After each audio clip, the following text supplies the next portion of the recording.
सबैलाई राधे राधे। म सनातन धर्म मार्गी गुरु। म चाहिँ अहिले अत्यन्तै ऐतिहासिक पवित्र भूमि उत्तर वाहिनी धाममा उपस्थित भएको छु। यो सिराहा जिल्लाको कर्दना नगरपालिका भित्र पर्ने यो उक्त स्थान धार्मिक तथा पुरातात्विकसँग सम्बन्धित एकदम ऐतिहासिक ठाउँ हो। यो जुन कमला नदीको सङ्गममा पर्दछ, जहाँ सिधै कमला नदी उत्तर बगेको यो पवित्र भूमिमा आजको यस दिव्य क्षणमा उपस्थित भएको छु। घुम्दै जाने क्रममा उपस्थित भइरहँदा यो भूमिको विषयमा त बोलिरहन त्यति आवश्यक पर्दैन, तैपनि देवभूमि, भगवान कृष्ण नन्द बाबाको भूमि, सन्त महात्माजनहरूको तपोभूमि, योग भूमि, यो भूमिमा यही जेठको 3 गतेबाट पुरुषोत्तम महिमा शुभारम्भ गर्ने भन्ने एउटा मिटिङ सरसल्लाह गरौँ भनेर चाहिँ मलाई डाक्नु भएको थियो र म यहाँ उपस्थित भएको छु। हाम्रो बाबाहरू चाहिँ यता तल बस्नु हुँदो रहेछ, म त्यहाँ जाँदैछु अब। र यहाँ चाहिँ म को हुनुहुन्छ होला यतातिर भनेर हेर्दै थिएँ। हेर्दै जाँदा चाहिँ एकजना आमा चाहिँ यहाँ घरभित्र, यो कोठाभित्र चाहिँ घर बढाइरहनु भएको रहेछ। जाओस्। अनि आमा, हजुरले खाना खानुभयो? खाना खानु भएको छैन? खाना खानुभयो? हजुरले यहाँ बनाउँदै हुनुहुन्छ। हेर्नु, आमाले चाहिँ यस्तो दुःख गरेर यो बनाउनु भएको छ। साह्रै बिजोक रहेछ। देखिएको यो मुक्तेश्वर महादेवको मन्दिर हो। साक्षात् दिव्य दर्शनबाट फेला परेको शिला त्यहाँ हुनुहुन्छ। मन्दिरभन्दा पछाडि एउटा जस्ता लागेको देख्नु भएको छ भने त्यहाँ बस्नुहुन्थ्यो आमा। त्यहाँ चाहिँ ताला लगाइदिएपछि, आमा त्यहाँ ताला कसले लगायो? त्यो मन्दिरमा, त्यो हजुर बस्ने मन्दिरमा ताला कसले लगायो? त्यो सानो मन्दिरमा हजुर रानी साहेबको मन्दिर, बन्दीपुर जनक राजाको साइली बुहारीको नाउँमा बनाएको मूर्ति, बुहारी छोरा बुहारीले बनाएको, बुहारीको माइती रतनपुर हवलारको छोरी हो, घर बन्दीपुर। अनि मन्दिरमा त्यसरी ताला लगाउन पाइँदैन त? अब हेर्नु न, ताला अहिले हो कार्तिकमै ताला लगाएको। अनि आमा त्यो मन्दिरमा पूजापाठ हुन्छ हुन्न? नन्दमणिको हर्ख बाबाले चाबी लिनु भएको छ। आज खोलिदिन्छु भन्नुभएको थियो, आउनु भएन। आज खोलिदिन्छु भनेर मैले बन्दीपुरमा भनिभरि आएको थिएँ। अब कोही पनि आएको रहेछ। ए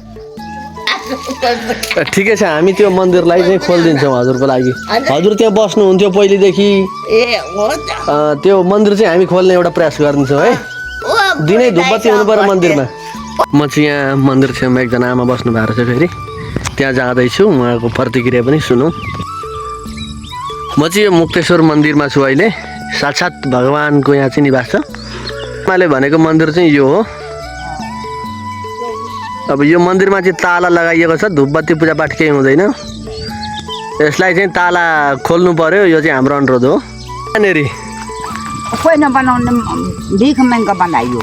त्यो मेयरको यो त्यो अर्डर त भन्यो म धर्मको मान्दैन अरे। ए वडा अध्यक्ष मेयरले चाहिँ, यो ठाउँको मेयर वडा अध्यक्षले चाहिँ हामी धर्म मान्दैनौँ भन्यो। मान्दैन अरे। तपाईँहरूलाई सहयोग गरेनन्? त सबै गरियो, यति गरियो। उतातिर पहाड हो, ऊ सब खडा हो। तता दुबोचोटि जेसिबी लायो, ढाइयो, तब बनाइयो। 1 महिनामा बसियो। हजुर। तब यतातिर बस्छ। ठिक। त्यो 1 महिनामा बसियो। 1 महिना बस्नुभयो?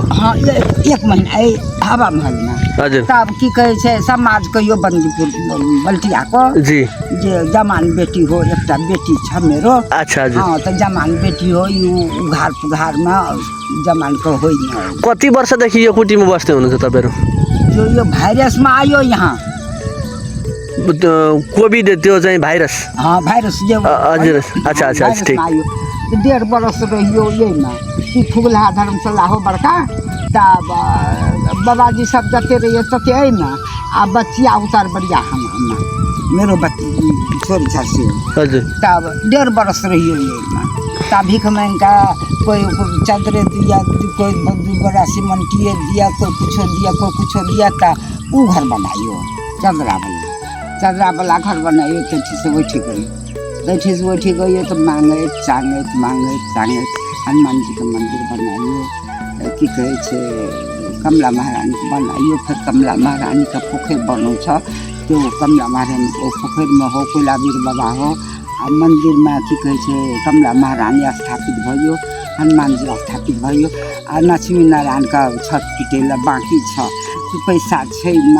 आ बच्चा सब भीख मांगत तबा भयो नबाह त। अनि यो तपाईले चाहिँ यो चाहिँ अहिले बनाइरहनु भएको छ यो कुटी भीख माग का सालैमा चर माग भीख मागेर। तपाईलाई अनि यो बन्दीपुर रतनपुरबाट केही सहयोग भयो भएन? अब कोई पाँच पैसा दियो न, बल्टिया वाला 5 पैसा दियो न, एक कलमा खुदी दियो न, 5 पैसा दियो न।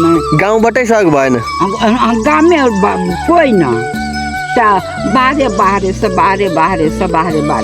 मांग लायो, करियो खाइयो बन। अहिले कतिजना बस्नु भएको छ कुटीमा तपाईँहरू? अपनी 4 जना छ। 4 जना? हाँ, एक मेरो छोरी हो, म हो, गाड़ी का ड्राइभर हो। जगह में सहयोग मैले सुने तपाईँहरू परिवारै आएर बस्नु भएको छ भनेर। परिवारै भयो न, हमरा कोही छैन केटा बेटी। अनि तपाईँहरूको गाउँतिर अन्त घर जग्गा केही पनि छैन? घर छ। घर त्यागेर यहाँ आएर बस्नुभयो कि? त्यागी हो, त्यागी। घर से मतलब छैन। छोरा हजुरको छैन? छैन।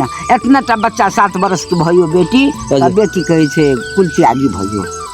ठीक ल। त्यो शादी उदी करियो नै? ऊ साधु नि भइगयो पनि? नहीं कुल त्यागी हो। ल राम्रो छ। ल यो कुटी उहाँहरूको सङ्घर्षपछि बन्न सफल भएको छ। यो पनि मैले देख्नु पर्छ। म हेर्छु तपाईँको कुटी। यहाँनेरि लाग्दैछ यो खरहरू यो राखेको छ नि यहाँनेरि, हेर्नु यो तपाईँको जेठको 3 गतेबाट कथा भइरहेछ। यो अलका बाबा।